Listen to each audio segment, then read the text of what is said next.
La suite de la matinale, dans quelques instants.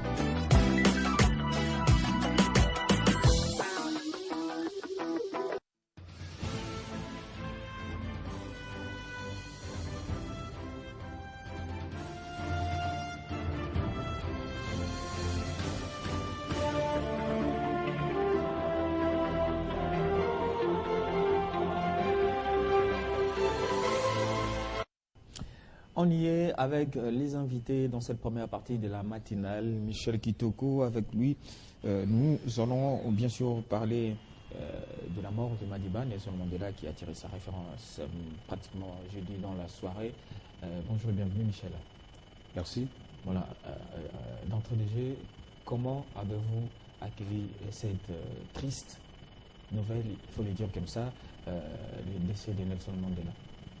Et moi, je crois qu'aujourd'hui, tout être humain, moi je suis éduqué de manière chrétienne, c'est qu'on est né de la poussière, on retournera à la poussière. Mais une chose est certaine, c'est que Nelson Mandela, il est parti, il nous a laissé, mais il a laissé une idée. Une idée qui est une source d'inspiration de beaucoup de gens qui veulent la paix et la démocratie et la liberté de tous. Vous savez, Nelson Mandela, il a passé toute sa vie, et quand vous regardez son combat, ça reflète l'article 1er de la Déclaration universelle des droits de l'homme, qui dit quoi? Tous les êtres humains naissent libres et égaux en dignité et en droit. Ils sont tous doués de raison et de conscience et doivent agir les uns envers les autres dans un esprit de fraternité.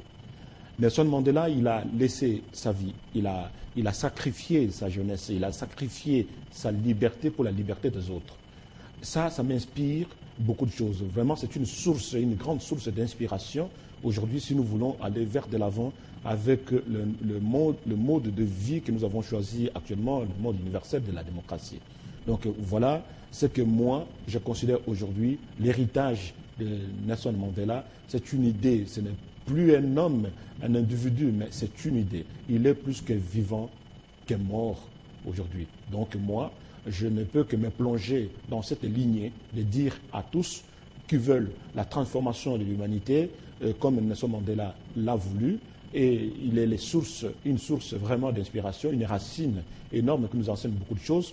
Donc c'est à cela que nous devons pouvoir nous accrocher, parce qu'il nous a donné vraiment beaucoup de leçons. Quelqu'un qui a sacrifié sa liberté pour la liberté des autres, une source d'inspiration incommensurable. Alors, comment comprendre cette mort de Nelson Mandela qui touche pratiquement toutes les couches et même les sportifs? Il y a même Pelé qui a réagi à ces sujets. Comment alors vivre ces temps où un grand qui a marqué l'histoire s'en est allé pratiquement? Mais vous comprenez que même dans tous les domaines, parce que vous parlez aujourd'hui de foot, le foot aujourd'hui incarne beaucoup plus la jeunesse. Vous voyez, Nelson Mandela, il a sacrifié sa jeunesse, il a donné sa vie pendant qu'il était encore jeune. Il a accepté d'être vous savez, il a été captivé pendant 27 ans. Pendant 27 ans dans la captivité pour justement une idée de liberté pour tous.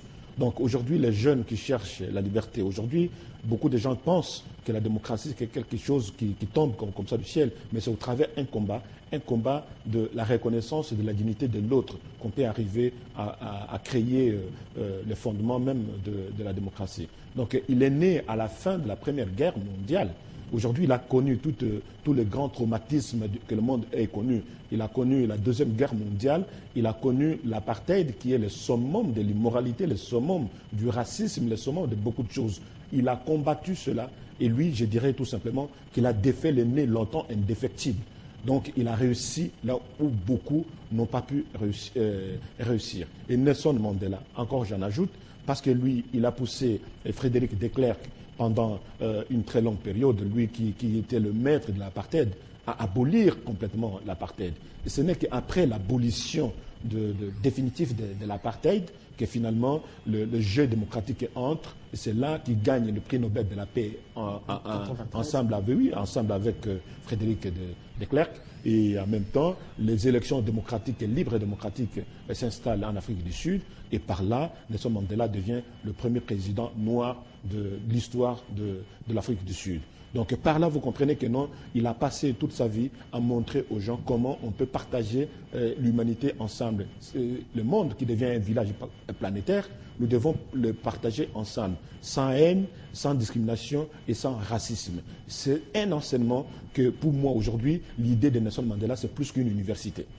L'homme s'en est allé, certes, mais ses valeurs, les valeurs qu'il a incarnées vont rester. Comment les conserver et en bien les mettre en pratique?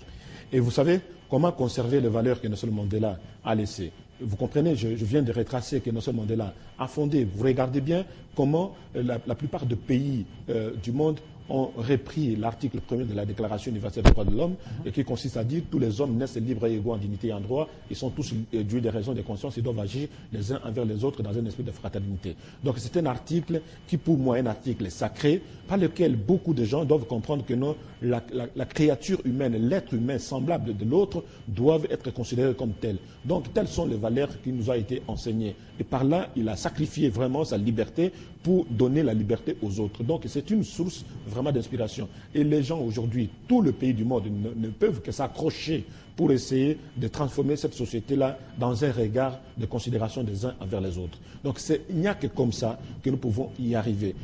Aujourd'hui, le monde est devenu un village planétaire qui fait beau à vivre. Nous sommes appelés à partager cet état des humains ensemble, sans discrimination aucune. Parce que si on mène le monde avec discrimination, ça va créer des frustrations. Or, Nelson Mandela, il a donné sa liberté pour lutter contre les discriminations et tout ce qui est racisme et dictature. Il a été malade pendant un long moment. Aujourd'hui, il ne veut plus. Le Sud-Africain, où toute la population, la terre a été préparée à laisser partir cet homme-là, ça ne choque pas comme ça l'aurait été si c'était annoncé brutalement que Mandela est décédé. Non, ça, il ne faut pas que ça choque les gens, parce qu'il fallait que ça arrive à un moment donné. Mais en tout cas, il a réussi le pari. Il a fait son temps, comme Jésus sur la croix, il a dit tout est accompli. Je pense qu'il a accompli son devoir d'homme qui est venu pour vraiment sacrifier sa liberté pour la liberté des autres. Il a fait son devoir en tant qu'humain, voulant transformer l'humanité dans de bonnes conditions pour que le jeu démocratique puisse emboîter le pas, que tout le monde puisse retrouver le chemin vraiment de la liberté démocratique et la liberté de la considération des uns envers les autres. Il a fait son devoir. Et nous pouvons que nous réjouir parce que au-delà de la perte, au-delà de son inexistence aujourd'hui en tant qu'humain, il a laissé une idée qui demeurera plus que jamais. Et c'est cette idée que nous devons enseigner à nos enfants et à nos petits-enfants, l'idée de Nelson Mandela, le combat qu'il a mené. Pourquoi il est aujourd'hui plus qu'un héros ici en Afrique. Donc l'Afrique qui regorge la plupart des talents aujourd'hui doit être fière d'avoir affronté un homme comme Nelson Mandela qui aujourd'hui a une reconnaissance universelle partout dans le monde.